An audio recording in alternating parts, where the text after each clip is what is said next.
রাজনৈতিক কচকচানি নয়, সরকারি প্রকল্পের উদ্বোধন থেকে ৫,৪০০ কোটি টাকা বাংলার মানুষকে দিয়ে যাচ্ছেন দেশের প্রধানমন্ত্রী নরেন্দ্র মোদী। মৃন্ময় রয়েছে। মৃন্ময়, এই মুহূর্তে তুমি যেখানে রয়েছে কি ছবি উঠে আসছে মৃন্ময়?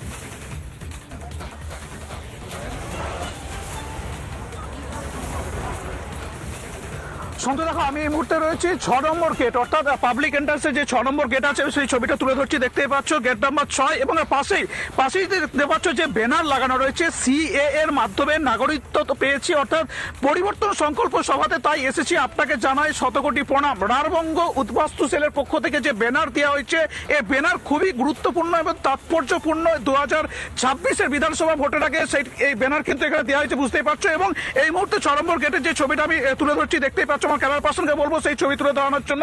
এখানে যে যারা পাবলিক আসবে এন্ট্রান্স নেওয়ার জন্য যে সমস্ত ইকুইপমেন্ট, সেই ইকুইপমেন্ট কিন্তু লাগানোর কাজ চলছে, অর্থাৎ এখানে সবেমাত্র সেই সমস্ত ইকুইপমেন্ট লাগানোর কাজ চলছে। সেই ছবি আমি সরাসরি তুলে ধরছি। এখনো পর্যন্ত বিজেপির কর্মী সমর্থক তারা কিন্তু ইতিমধ্যে আমাদের কাছে যে খবর এসে পৌঁছেছে, এখানকার পাশেই যে মাঠ রয়েছে, অর্থাৎ যেখানে বাস দাঁড়ানো, বাস স্ট্যান্ড করা হয়েছে, সেই জায়গাতে কিন্তু বিজেপির কর্মী সমর্থকরা এসে উপস্থিত হয়েছে। কিছুক্ষণের মধ্যেই তারা পায়ে হেঁটে এই পাবলিক এন্ট্রান্স গেটের মধ্যে দিয়ে প্রবেশ করবে। অর্থাৎ সমস্ত কিছু সিকিউরিটির ব্যবস্থা কিন্তু ইতিমধ্যেই কমপ্লিটের মুখে, অর্থাৎ কিছুক্ষণ আগে এই রাস্তাও কিন্তু তৈরি হলো এবং এখন যেটা দেখতে পাচ্ছি সেই ইকুইপমেন্ট কিন্তু লাগানো চলছে। এখানকার যারা কাজ করছেন হয়তো তাদের প্রতিক্রিয়া আমি একবার নেওয়ার চেষ্টা করব, একটু সন্তর্ক নেওয়ার চেষ্টা করব। স্যার, একটু বলছিলাম যে এখানে মোটামুটি আর কতক্ষণ লাগবে কমপ্লিট হতে এই সমস্ত?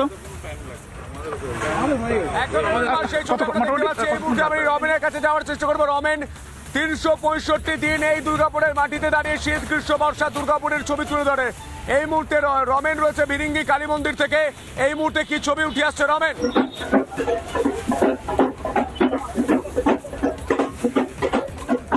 দেখো সন্তু, দুর্গাপুরের ফিরিঙ্গি কালীবাড়ির সামনে তুমি দেখতে পাচ্ছ উৎসাহ উদ্দীপনা।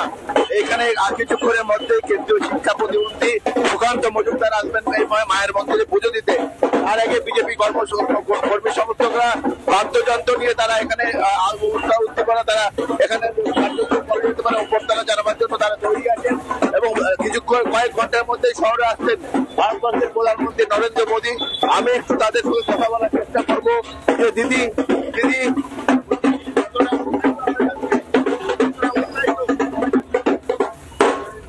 কতটা না, মানে কত গুণ, কত কোটি, কত সহস্র উৎসাহিত।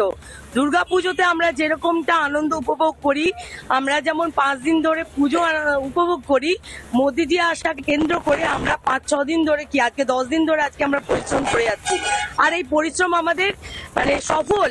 আমরা দুর্গাপুরের বুকে আমাদের দেশের যশস্বী প্রধানমন্ত্রী মাননীয় নরেন্দ্র মোদীজিকে আজকে আমরা সবাই দুর্গাপুরবাসী তথা আপামর জনগণ আজকে সামনের থেকে দেখবেন এবং তার মূল্যবান বক্তব্য শুনবেন। এর থেকে আনন্দ আর কিছু হতে পারে বলে আমার মনে হয় না। দেখুন, আমাদের পশ্চিমবঙ্গ এখন ফুটো কলসির মতো হয়ে গেছে। যাই দি ঝরে পড়ে, মানে যতই দি পোষাই আর না, একটা ডায়লগ উনিই বলেছিলেন মাননীয়া, সেটাই আজকে আমাদের এখানে হয়ে গেছে। তাই আমরা আজকে আমাদের দেশের প্রধানমন্ত্রীর কাছে আমরা আবেদন রাখবো যে দুর্গাপুরের যে গৌরব, দুর্গাপুরের যে শিল্প সংস্কৃতি, দুর্গাপুরের যে শিক্ষা, না আইটি হাব হলো, না শিল্প হলো, তাই সমস্ত কিছু যেন আমরা আজকে পাই, সেই আবেদন আজকে আমরা রাখবো।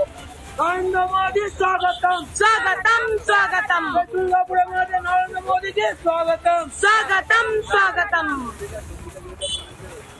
শুনলে সন্তু কতটা সকাল থেকে তারা চার্জ এবং কয়েক ঘন্টার মধ্যেই আসছেন প্রধানমন্ত্রী নরেন্দ্র মোদী। 2019 সালে লোকসভা নির্বাচনের আগে তিনি এসেছিলেন। 6 বছর পর তিনি শিল্প শহরে আসছেন এবং এই শিল্প শহর এখন মিয়মান বলছেন প্রশাসক মন্ডলীর প্রধান, রাজ্যের মন্ত্রী। এবং এই মিয়মান শহরকে কতটা তিনি কি বার্তা দেন শিল্প নিয়ে, সেটার দিকে তাকিয়ে আছে দুর্গাপুরবাসী থেকে বিজেপির কর্মী সমর্থকরা। সন্তু, একদমই এই দুর্গাপুর শহর আস্তে আস্তে বৃদ্ধাশ্রমে পরিণত হয়ে যাচ্ছে, সেই কথা বলা হচ্ছে। অর্থাৎ দুর্গাপুর শেষ হয়ে যাচ্ছে, তার সঙ্গে বাংলাটাও শেষ হয়ে যাচ্ছে।